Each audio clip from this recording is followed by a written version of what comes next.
Hey guys, what's up? It's Leaf here. Today we're talking about the nerfs that happened to Zabu and SeraSurfer today. As many of you guys know, I play a lot of SeraSurfer, and I'm a big fan of his playstyle, his kind of playing for all three lanes type of thing.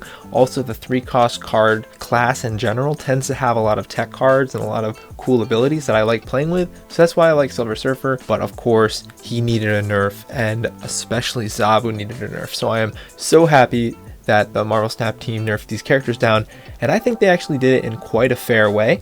Let's look at some of the math in regards to the SeraSurfer nerf. This video is going to be specific to the SeraSurfer nerfs, some of the math, and how you can actually still make him work even though he got nerfed. So let's get right into that. In all the gameplay in the background, I am playing the second deck I highlighted, the Bast SeraSurfer combo type deck. It is actually quite strong. Keep in mind, I'm playing this currently at a level around rank 80. The season just started yesterday, so I am still climbing up, and I haven't had a ton of time to grind because of work and school, but it has been helping me get cubes quite consistently. And again, at the beginning of the season, really you're playing at some of the best players, especially in the 70 and 80 range, because all the really good players got set back down to 70. So I'm playing against some amazing players, and sometimes they're absolutely destroying me. Of course, a quick rundown of what SeraSurfer actually does now. He's a 3-cost, 2-power card that on reveal gives your other 3-cost cards, and again, the 3 costs being the printed value of the card, not any additions that happen later, plus 2 on reveal. So definitely this is a power nerf to SeraSurfer. You will be putting out less power on average than you would before. There's very few circumstances where this is good for SeraSurfer. So the way you play SeraSurfer typically is you play a 3-cost on turn 3, 4, 1 on turn 5 if you don't have Sera, and then 1 more on turn 6 in addition to Surfer. So in a typical game, you'd be buffing up 4 3-cost cards, and if you have Sera, you'd be cheating on an extra 1 on turn 6, so you'd be buffing up 5 3-cost cards. So before the nerf, this was a 15 power swing with SeraSurfer. Now it is a 10 power swing with SeraSurfer. And even though he is +2, so really you're only losing 3 power in total in a typical Sera combo game. Of course, Brood swings these numbers off and adds more 3-cost cards you're buffing up. But in general, that's how you should think about the nerf, a total of 3 power difference as opposed to before. When we talk about it in those terms, it seems that SeraSurfer is not as bad as he was before, but actually to argue that breaking point is pretty significant. Think about a card like Brood, who before was a 15 power, now is a 12 power lane, so can be contested by most 6 drops in the game. Of course, this makes it so you might not win the Brood lane all the time, whereas before the Brood lane was an easy lane to take almost every single time you played it in a typical SeraSurfer combo game.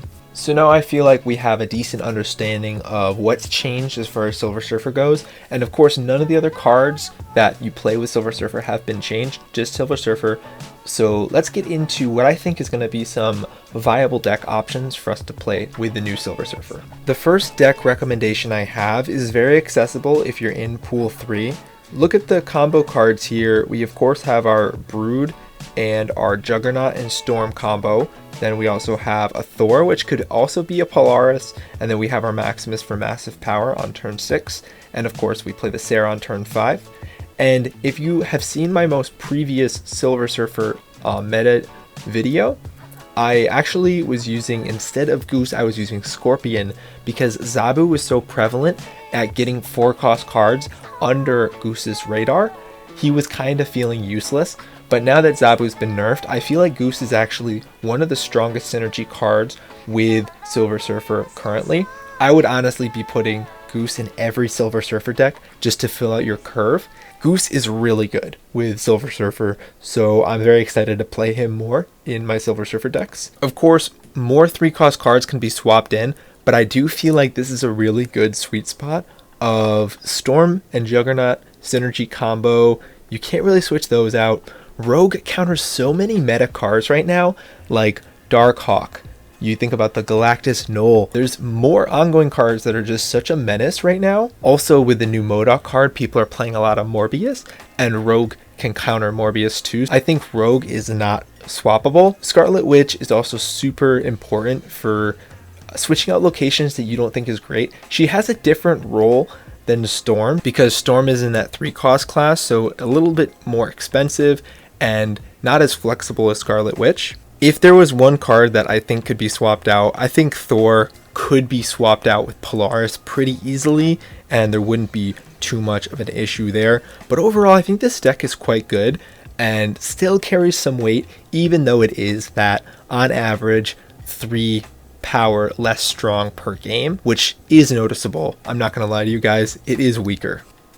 Okay, so now the real fun starts. I was experimenting with how to make Brood feel more effective in my games, and I came to the conclusion that Bast might actually work quite well with Brood. When I did this change, I realized that cards like Thor and Maximus weren't going to work anymore in the deck. In fact, I had to play low power cards in order to make this work. But fortunately, some of the best 3-cost cards in the class are low power cards. So this is why we made a change to work with Wolfsbane, Ironheart, and Bishop. You can notice we're still using a Storm. The Storm does not have an immediate combo synergy card like we did with the Juggernaut previously, but of course with the Ironheart you are pushing extra power into unknown lanes, so you don't really feel it all that often. And of course Sera is one of the core synergies here. We all understand what Sera's role is, play on turn 5, so you cheat out 3 cards. Bast is really the key here. So what you want to do with Bast is you want to be kind of saving him until you have a hand worth buffing up. And I mean looking for cards like Bishop, Ironheart, Wolfsbane, and Rogue, and also Brood. Those 5 are the big cards that get a massive buff when you put Bast on them. This means sometimes you won't be playing Bast on turn 1 because you want to get the most possible value out of him. I would always try to play Bast before turn 4 if you can. You know, maybe play him either on turn 1 or 2, or play a 2-cost and a Bast on turn 3. And if I were you, I would not worry too much about nerfing down Sera with Bast. Her power does not really matter too much. Typically, we're actually throwing her in the lane we're not even targeting anyway, so it doesn't seem to make that much of a difference in my testing. That being said, I have been able to find some pretty good wins against great players with this deck, and I do feel like people do not expect it. They don't really understand what's happening when I play the Bast out. I don't think people are really understanding I'm playing a SURFER deck. Of course, by the time turn 5 comes around, I play the Sera. They know what's going to happen. They understand what's going to happen. But because of the extra power I got on some of my cards, they don't know which cards have Bast and which cards don't. So that's another thing that's really good against players who are intelligent, who are going to be counting.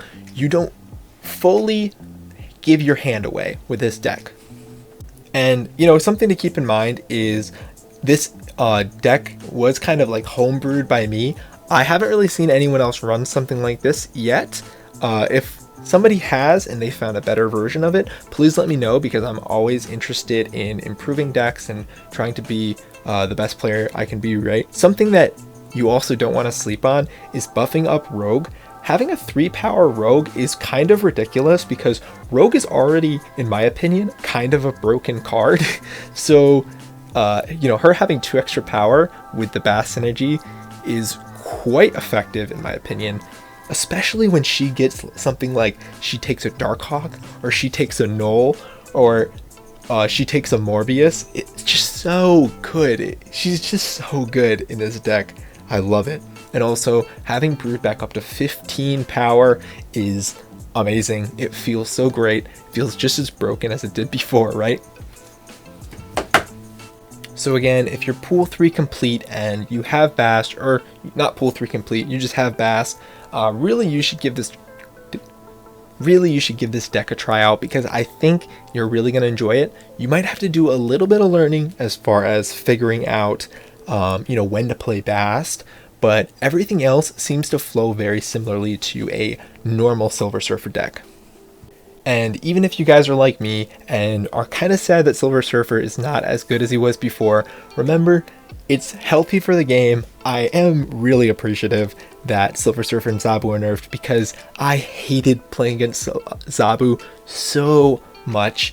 Of course, I was a SeraSurfer abuser, so I deserved it, but I hate Zabu so much. The second I heard that card was coming out, I was so frustrated because I knew how broken it was going to be in synergy with all the insane 4-cost cards that are out there, especially Darkhawk. I hate that combo so much.